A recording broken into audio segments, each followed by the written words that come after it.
جی السلام علیکم، میں ہوں نظر عباس لندن سے۔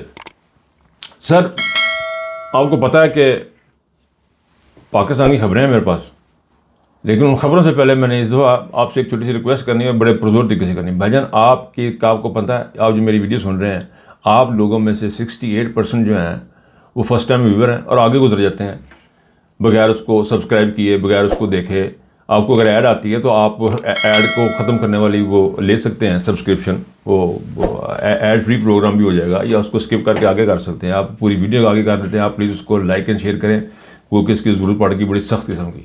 اب کیا ضرورت پڑے گی یہ تو میں آپ کو تب بتاؤں گا جب میرے کو ٹھیک ٹھاک فالوور ہو جائیں گے، کپن جی تیٹا پجامہ میں، پھر تو دساں گا بھی میں کیوں گل کی تھی۔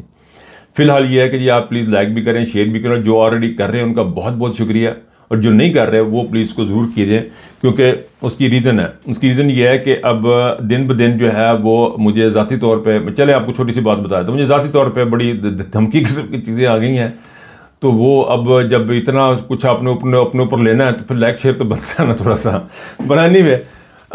بات یہ ہے جی سر جی کہ پاکستان میں نا ابھی آپ کو پتہ ہے کل شہزاد اکبر صاحب نے ایک ٹویٹ کی تھی، انہوں نے کچھ پوسٹر تھا کہ جی وہ جانے کی باتیں جانے دو، وہ لگایا تھا، تو اس کو پھر عادل راجہ صاحب نے بھی شیئر کر دیا، اس کو کوئی کاٹ چھانٹ کر کے کچھ لوگوں نے اور نے بھی شیئر کر دیا۔ دیکھیں بات یہ ہے کہ جانے کی باتیں جانے دو، آپ کو کیوں ضرورت پڑتی ہے ان چیزوں کی؟ اس پہ پہلے ہمیں پنجابی میں ہو چکی ہے بات، لیکن پھر بھی مجھے یہ، کیونکہ یہ چیز ایسی ہے، دیکھیں آپ، میں صرف اتنا کہنا چاہ رہا ہوں، میں زیادہ لمبی چوڑی بات نہیں کرنا چاہ رہا۔ عاصم منیر صاحب کے لیے میرا ایک پیغام ہے، آپ بالکل تسلی سے جائیں سر، آپ بالکل بے فکر ہو کے جائیں۔ تحریک انصاف کو مارنے کے لیے پورے کا پورا عملہ پیچھے بیٹھا ہے، پاکستان کی عوام کو ذلیل و رسوا کرنے کے لیے۔ آپ بے فکر ہو کے جائیں سر۔ آپ عاصم منیر صاحب، فیلڈ مارشل صاحب، آپ تسلی سے چھٹی لیں، اپنے آرام سے انجوائے کریں، دنیا کسی ملک میں بڑا سا جزیرہ لیں، وہاں جائیں، آپ اپنے آپ کو فری کر لیں اور اس بات سے آزاد ہو جائیں کہ پاکستان میں عمران خان کو شاید کوئی چھوڑ دیں گے، یا پاکستان ترقی کر جائے گا، یا پاکستان میں لوگوں کو انصاف ملنا شروع ہو جائے گا، عدالتیں فری ہو جائیں گی، پارلیمنٹ فری ہو جائے گی۔ اب بے فکر ہو جائیں، جو پیچھے سے آئے گا وہ یہی کچھ کرے گا۔ اب بے فکر ہو کے جائیں سر۔ آپ کو یہ پوسٹر لگانے کی، یہ اتنے سارے یہ بینر لگانے کی سر ضرورت نہیں ہے۔ آپ جائیں آرام سے گھر جائیں، اور اس اطمینان کے ساتھ جائیں کہ اب تک جتنے بھی آئے ہیں 75 سالوں میں، انہوں نے بیڑا غرق کیا، اور آنے والا بھی بیڑا غرق ہی کرے گا۔ اس سے آپ کو زیادہ کنٹریبیوشن نہیں کر پا رہے، صرف یہ ہے کہ آپ کی طرف لعنتوں کا اور بد دعاؤں کا رخ زیادہ ہے۔ تو میرا خیال ہے بریک لینے میں حرج کوئی نہیں ہے، تو یہ پوسٹر لگانے کا فائدہ کوئی نہیں ہے۔ آپ بالکل تسلی سے جائیں اور آرام سکون کریں۔ دوسرا یہ جی کہ سہیل افریدی صاحب دوبارہ پہنچ گئے اڈیالہ پہنچ گئے، تو صحافی کہتا ہے جی یہ کام تو پہلے وہ بھی کرتا رہا، اپنا علی مین بھی کرتا رہا، تو آپ کوئی اور کام کریں۔ وہ کہتا میں اور دسو کی کرنا، میں اور کیسا کام کرنا ہے۔ دیکھیں یہ بار بار جانا، یہ عمران خان کی تربیت ہے۔ اس لڑکے نے، سہیل افریدی نے، تحریک انصاف کے اس نوجوان نے، آپ یقین کریں مجھے اس میں جھلک نظر آتی ہے کہ تربیت یافتہ عمران خان کا، جس کی ذہن سازی یہ کہتے ہیں عمران خان نے کی ہے، یہ وہ ذہن سازی ہے، یہ وہ ذہن سازی ہے جو دلیری سے کام کر رہا ہے۔ یہ ہے وہ ذہن سازی جو پاکستان کی تحریک انصاف کے اندر کم تھی۔ یہ وہ ذہن سازی ہے جس نے آگے پاکستان کو لے کے بڑھنا ہے۔ یہ خودداری سے بھری ہوئی ذہن سازی ہے، یہ خودداری سے بڑی ہوئی ذہن سازی ہے سہیل افریدی کی۔ یہ سہیل افریدی کے اندر وہ خودداری ہے جو بولتی ہے۔ وہ اپنے قانون اور آئین کے دائرے میں رہتے وہ بات کر رہا ہے۔ وہ بتا رہا ہے کہ جی اپنی عدالتوں کو اگر پرابلم آ رہی ہے، عدالتیں اپنے فیصلے پورے نہیں کروا پا رہی، تو عدالتیں بتا دیں، عدالت کا جج کھڑا ہو کے کہہ دے کہ پاکستان کی عوام سے میں یہ مطالبہ کر رہا ہوں کہ میری کسی بات کو نہ کوئی فوج مانتی ہے، نہ پولیس مانتی ہے، نہ ایف سی مانتی ہے، نہ آئی ایس آئی مانتی ہے، نہ ایف آئی اے مانتی ہے، کوئی پاکستان کا ادارہ میرے فیصلوں پہ عمل درآمد نہیں کر رہا۔ عوام سے کہے کہ خدا را میری ہیلپ کریں، پھر یہ جانے اور پھر وہ جانے، پھر پاکستان کے عوام جانے اور پھر وہ جانے۔ یہی کہا سہیل افریدی نے، اور بالکل ٹھیک کہا سہیل افریدی نے، پاکستان کی عوام جانے اور پھر وہ جانے، ان کو نکل کے سامنے آنا پڑے گا۔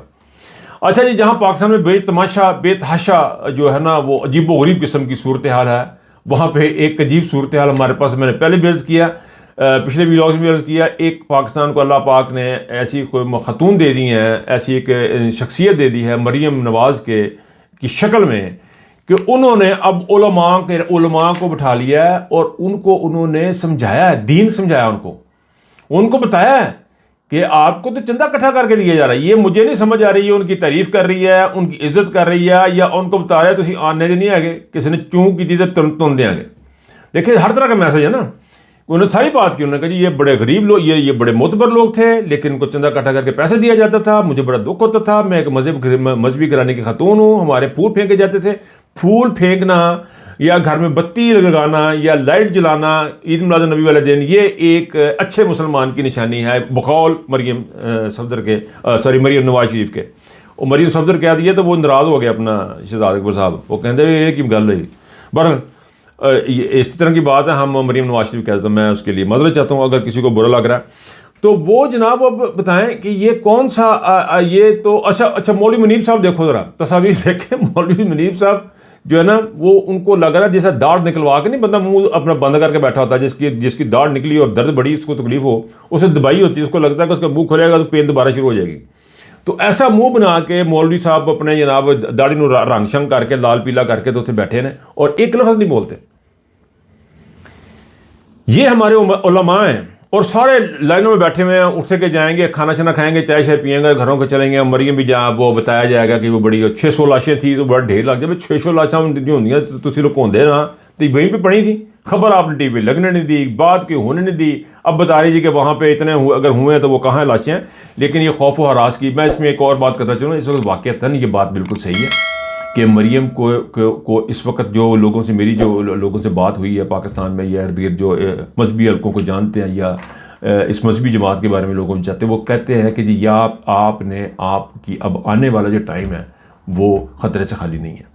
مسلم لیگ نون کے لیے یہ ایک چیز خطرے سے خالی نہیں, یہ صرف مسلم لیگ نون کے لیے نہیں, ہمارے اداروں کے لیے بھی یہ کوئی اچھی چیز نہیں ہے. اس کا امپیکٹ جو ہے بہت دور تک جاتا ہے. آپ کو پتا ہے لال مسجد کے جو واقعات ہوئے تھے, لال مسجد میں جو کچھ ہوا تھا, اس کا بہت دیر تک اثر رہا, بہت دیر تک. اور اس کا اس میں چند لوگ تھے, اس میں تو سڑکوں پہ آپ کو لاشوں کی تصاویر پڑی ہوئی, آپ کو پروف ایویڈنس ہیں آپ کے پاس کے ویڈیوز ہیں, جو ویڈیوز چلتی رہیں گی, جو آرکائیو میں پڑی ہوئی ہیں, سال ہر سال تک چلی گئیں, اور وہ آپ کے سامنے ہیں. تو وہ جو چیزیں ہیں وہ اس بات کی انڈیکیشن ہے کہ یہ جو ہے یہ بڑے خطرہ آگے جو ہے نا فنیٹکس جن کو آپ نے ہوا دی ہے, آپ ان کو ہوا دیتے ہیں ایسے ماحول میں. دیکھیں جب آپ گھٹن کا ماحول ہوتا ہے, جہاں پہ انصاف نہیں ہوتا, جہاں پہ بات کرنے کی آزادی نہیں ہوتی, وہ فیولنگ کرتا ہے انلیگل ایکٹیویٹیز کو. تو آپ انلیگل ایکٹیویٹیز کو فیول کر کے اس ماحول کو اس طریقے کی طرف لے کے جا رہے ہیں جس سے پاکستان کو نقصان ہی نقصان ہے. یہ مت سوچئے گا کہ ٹرکی میں انہوں نے مصر میں سی صاحب نے کنٹرول کر لیا تو ہم بھی کو 17 سال کے لیے کنٹرول کر لیں گے. سر ایسا ہوگا نہیں. سی ہے تو جو سی نہیں ہے وہ سی نہیں ہے. تو یہ آپ اپنے ذہن میں رکھیں کہ ہر چیز کو اس طرح نہ لیا کریں کہ اس کے ساتھ ہوا تو اس کا. اچھا ہمارے پاکستان میں نا ایک بڑی بیماری ہے کہ بھی اس کی دکان چل رہی, اس طرح کی میں بھی بنا لوں. بھائی جان انہوں نے اپنی دکان بنائی ہے, آپ اپنی دکان بنائیں. اپنے ملک کو کیوں آپ نے تباہ و برباد کرنے کا حساب کتاب کر لیا آپ نے. اچھا جنرل عاصم منیر صاحب کے بارے میں رانا ثناء اللہ صاحب نے ان کو خالد بن ولید سے تشبیہ دے دی صاحب. خالد بن ولید کی آپ ہسٹری پڑھیں. خالد بن ولید کون تھا, اس نے کیا کام کیے وہ دیکھیں, اور جو انہوں نے کام کیے. خالد بن ولید نے کسی بھی عمران خان کو جیل میں نہیں ڈالا ہوا تھا. خالد بن ولید نے کسی بھی عوام کا ووٹ چوری نہیں کیا ہوا تھا. خالد بن ولید نے پاکستان میں جو ظلم و بربریت ہوئی اس قسم کی کوئی بھی ایسی ایکٹیویٹی اس نے نہیں کی ہوئی تھی کہ جس پہ آپ کہہ سکیں جی کہ یہ اس کی ان کی آپس میں مماثلت ہے. مجھے نہیں سمجھ آتی. جنگی لحاظ میں بھی آپ دیکھ لیں کون سے جہاز گرائے ہیں, کون سی, بلکہ یہ تو ایئر مارشل بننا تھا, یہ فیلڈ مارشل کہاں سے بن گیا؟ بغیر کسی جنگ لڑے انہوں نے یہ فیلڈ مارشل بن گیا.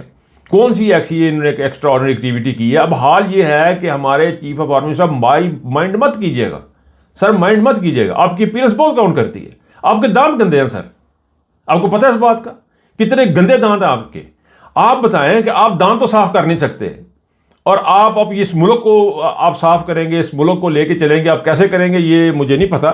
لیکن یہاں بڑے اچھے سے ٹوتھ پیسٹ ملتے ہیں جو کہ دانتوں کو چمکا دیتے ہیں. ڈینٹسٹ بھی بڑے اچھے ہوں گے. ڈاکٹر الوی صاحب سے رابطہ قائم کر لیں. ڈاکٹر الوی صاحب جو ہے ہمارے جو ایکس پریزیڈنٹ ہیں, بڑے اچھے ڈینٹسٹ ہیں. ان کو جا کے دانت دکھائیں, ان کو بتائیں کہ یار یہ میرے دندان صاحب ہے, میں نے مصر کے دورے پہ جانا, میں نے اردن کے دورے پہ جانا, میں نے وائٹ ہاؤس جانا تھا, تو میرے دانت وائٹ کر دیں. تو وہ تک تو آپ کروا نہیں سکتے دوبارہ. اینی وے تو یہ خالد بن ولید سے ملا دیجیے, ان کو اندازہ کر لیں آپ. یہ ایتھے تک گل پہنچ گئی ہوں. کہ رانا ثناء اللہ صاحب وہ شخص ہیں جن کی انہوں نے تصاویر لگی ہوئی ہیں. آج میں دیکھ رہا تھا کہ ان کے عبرت بھی کاٹ دیے گئے اور یہ سارا کچھ کیا گیا. تو یہ سارا کچھ ہوا ان کے ساتھ بڑا ظلم زیادتی کی گئی ہے. کہتے ہیں کہ ISI نے کی تھی. اب اسی کے ساتھ یہ بیٹھے باتیں کر رہے ہیں, اسی نے ان کے اوپر اچھا جب ان کے اوپر رانا ثناء اللہ صاحب پہ جب یہ پرچہ ہوا تھا منشیات کا, میں نے خاص طور پہ رانا صاحب کے بڑے کلوز کے بندے اور ان کے مخالفین سے 2-3 بندوں سے میں نے ذاتی طور پہ بات کی. انہوں نے کہا جی رانا صاحب سب کچھ ہو سکتے ہیں, یہ اسمگلنگ والا کیس ان کے اوپر غلط ہے. تو کس نے کیا تھا یہ کیس؟ یہ سارے فوجیوں نے کیا تھا.